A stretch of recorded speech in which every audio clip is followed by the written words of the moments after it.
In every corner of our community, people are telling stories about their lives, telling Washington what they want and what they desperately need. But their voices aren't heard.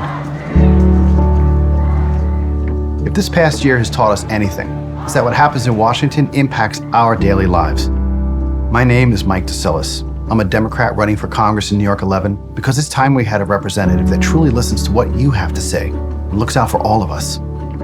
This district is my home. Staten Island is where I was born and raised, where I got my first job, and where I asked my wife to marry me. I'm a fourth-generation Staten Islander, third-generation union guy who's worked for almost 30 years in public service.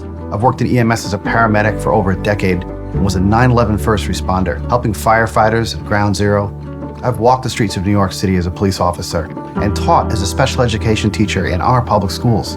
I know firsthand the stories and struggles of this community. I've worked here, commuted here. I get it. Times have been tough. We all felt it. And this was before the COVID-19 pandemic. The pandemic stress tested our institutions and shined a spotlight on our everyday problems. This is why I'm running for Congress.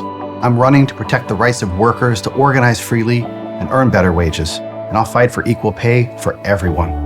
I'm running for our students and teachers to ensure we reduce class sizes and get all students the technology and Wi-Fi they need to succeed.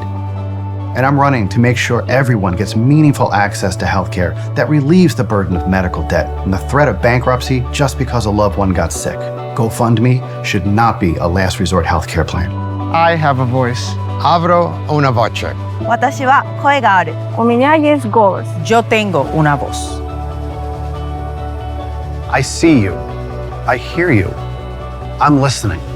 And I'm going to make sure you're heard loud and clear in Washington and that we're all involved in the decisions that make our community and democracy better and stronger.